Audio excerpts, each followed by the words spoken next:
Hello students, good evening. Welcome to Megha D classes. आज हम बच्चों लाइफ प्रोसेसेस में जो सबसे लास्ट लाइफ प्रोसेस है इन दिस चैप्टर एक्सक्रीशन, उसकी बात करेंगे। आपको पता है हमने इस लेसन के अंदर न्यूट्रिशन के बारे में पढ़ा, रेस्पिरेशन के बारे में पढ़ा, सर्कुलेशन के बारे में पढ़ा। तो लास्ट जो लाइफ प्रोसेस है जिसको हम बोलते हैं एक्सक्रीशन। तो सबसे पहले तो एक्सक्रीशन का मतलब क्या होता है, इसकी नीड क्या है। आपको पता है कि हमारे अंदर कोई भी एक्टिविटी हो रही है, चाहे वो फोटोसिंथेसिस हुई प्लांट्स में, या रेस्पिरेशन हुई, या हमारे अंदर किसी भी तरह की कोई मेटाबॉलिक एक्टिविटी होती है, तो हर एक मेटाबॉलिक एक्टिविटी के बाद हमारी बॉडी के अंदर कुछ ऐसे मटेरियल बनते हैं जो नाइट्रोजिनस होते हैं, मतलब नाइट्रोजन कंटेनिंग होते हैं, और वो मटेरियल्स हमारी बॉडी के लिए टॉक्सिक होते हैं, हार्मफुल होते हैं, जहरीले होते हैं। तो हमें अपनी बॉडी में से इन टॉक्सिक मटेरियल्स को रिमूव करना होता है। तो the removal of toxic nitrogenous waste from the body is known as excretion. तो आप इसकी डेफिनेशन यहाँ से मार्क कर सकते हैं। The biological process involve in the removal of harmful metabolic waste from the body is called excretion. कि वह प्रोसेस जिसके द्वारा हम अपनी बॉडी से हार्मफुल मेटाबॉलिक नाइट्रोजिनस वेस्ट को अपने शरीर से बाहर निकालते हैं, उसे हम एक्सक्रीशन बोलते हैं। और अलग अलग ऑर्गेनिजम्स के अंदर अलग अलग एक्सक्रीटरी ऑर्गन्स प्रेजेंट होते हैं।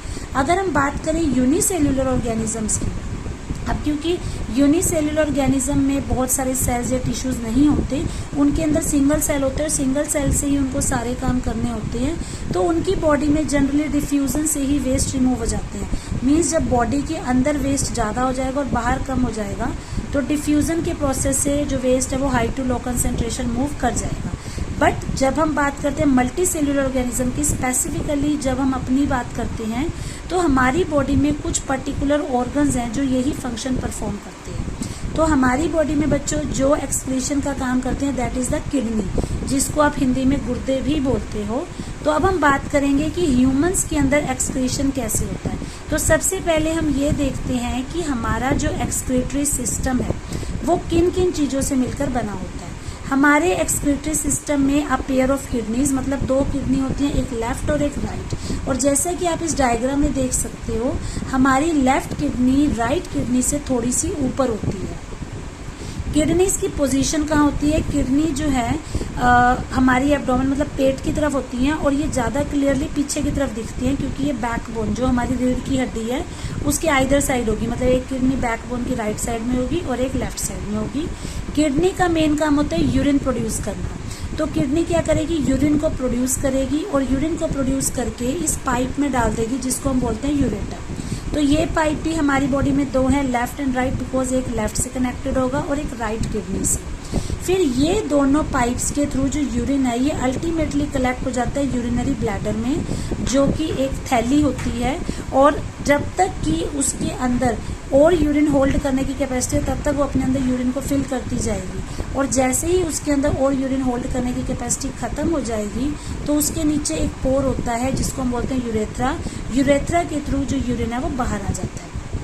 तो यहाँ तक आपको एक्सक्रीटरी सिस्टम क्लियर हो गया होगा कि इसमें किडनीज हैं, इसमें यूरेटर हैं, इसमें यूरिनरी ब्लैडर, इसमें यूरेथ्रा है। अब आप सोचोगे कि यहाँ पर आर्टरीज, अओर्टा, वीना केवा, इनका नाम क्यों दिया हुआ है। तो यहाँ पर बात ये आती है कि जो यूरिन प्रोड्यूस हुआ वो एक्चुअल में यूरिन प्रोड्यूस कैसे हुआ, कैसे बना।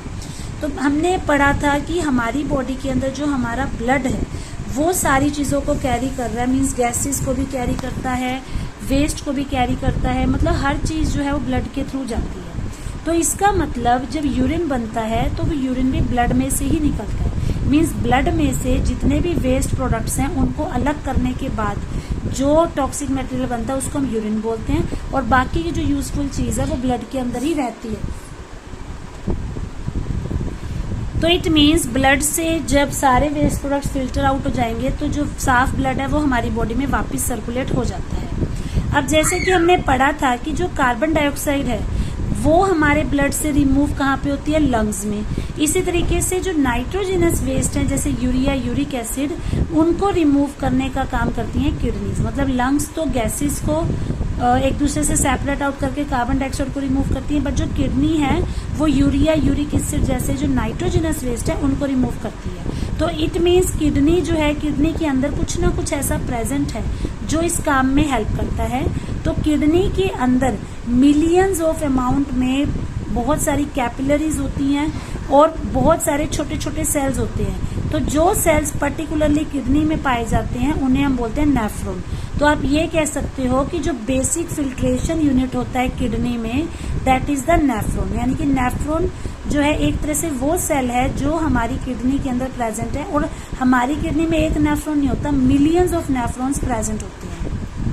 तो जैसे लंग्स में कैपिलरीज का एक पूरा का पूरा जाल था, सिमिलरली अगर हम किडनी का भी स्ट्रक्चर देखें तो किडनी के अंदर भी बहुत सारी ब्लड कैपिलरीज का एक क्लस्टर होता है, जाल होता है, और हर एक क्लस्टर के साथ एक बोमेंस कैप्सूल अटैच होती है जो कि कप शेप्ड, मतलब इस तरह की शेप की कैप्सूल होती है।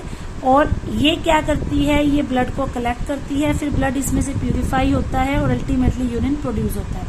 तो नेफ्रॉन जो है वो किस तरह से फंक्शनिंग करता है उसके बारे में अब हम बात करेंगे। तो यहाँ पर उसको कराने से पहले मैं आपको थोड़ा सा यहाँ पे आइडिया दे दूं कि जो ये आपकी जैसे भी मैंने आपको बताया था कि किडनी दो होती हैं, राइट एंड लेफ्ट, इसी तरह से जो आर्टरी हैं वो भी दो होंगी और जो वेन है वो भी दो होंगी। तो जैसे लंग्स के लिए हम पल्मोनरी वर्ड यूज करते हैं, ऐसे ही जहाँ पे रीनल वर्ड आता है, रीनल वर्ड किडनी के लिए होता है।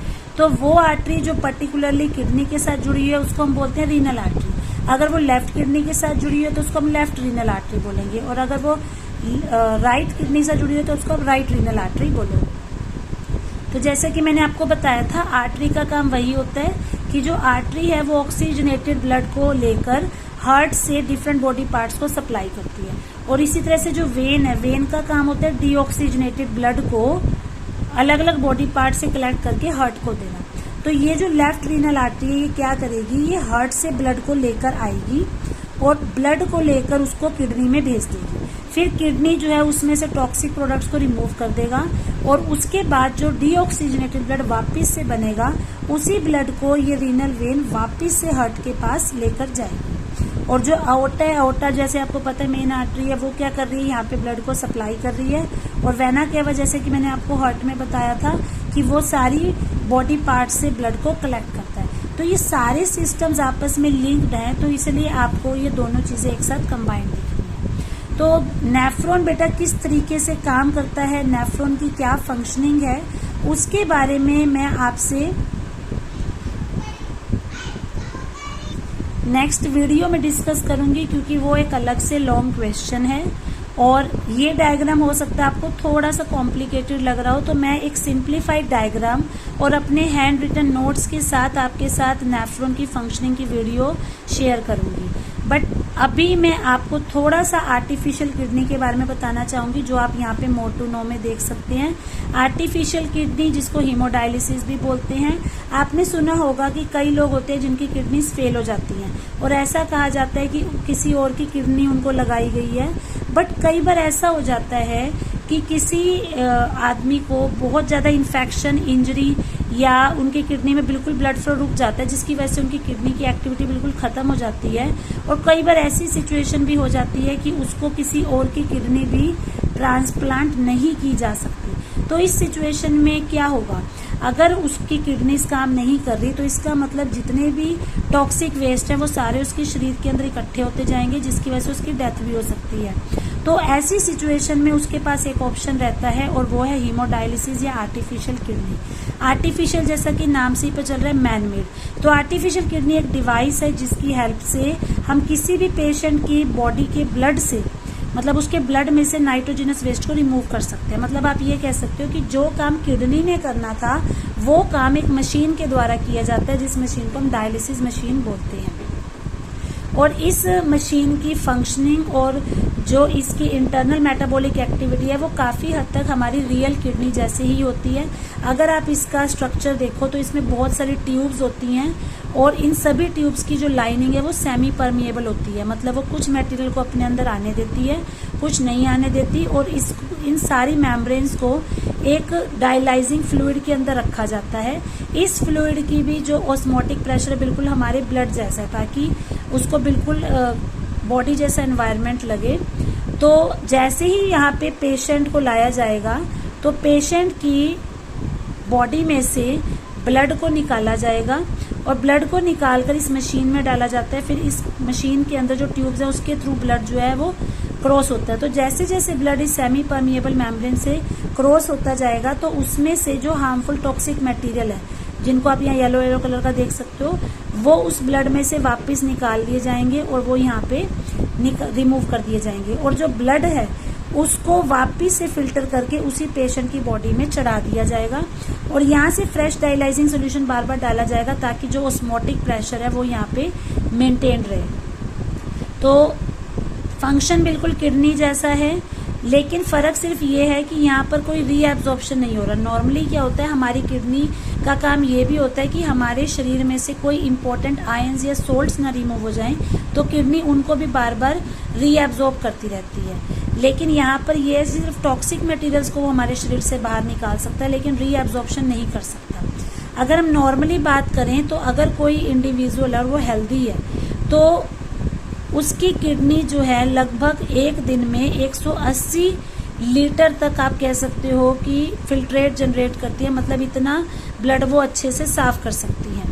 लेकिन इस 180 लीटर में से यूरिन जो प्रोड्यूस होता है वो सिर्फ 1 या 2 लीटर जाता है। तो इसका मतलब बाकी का जो 178 लीटर है उसे हमारी किडनीज वापस से रीअब्जॉर्ब कर लेती है, मतलब उसमें सारी जरूरी चीजें हैं उनको वो रीअब्जॉर्ब करके वापस ब्लड में डाल देती हैं। सिर्फ 1 या 2 लीटर ही ऐसा उसके अंदर यूरिन होता है जो हमारे लिए टॉक्सिक है और उसको हमारी बॉडी से जो किडनी है वो बाहर निकालती है। इसके बाद बच्चा आपके इस चैप्टर में 2 टॉपिक्स रह गए हैं। एक है आपकी नेफ्रॉन की फंक्शनिंग, जो कि मैंने आपको बताया कि मैं अपने हैंड रिटन नोट्स के साथ आपको समझाऊंगी, और एक इसके बाद आपका लास्ट टॉपिक है एक्सक्रीशन इन प्लांट्स। तो नेक्स्ट वीडियो में मैं इन दोनों टॉपिक्स को कवर करूंगी और आपका जो चैप्टर है वो फिनिश हो जाएगा। अगर आपको कोई चीज़ नहीं समझ आती, कोई डाउट है, तो आप मुझे मैसेज या कमेंट कर सकते हैं।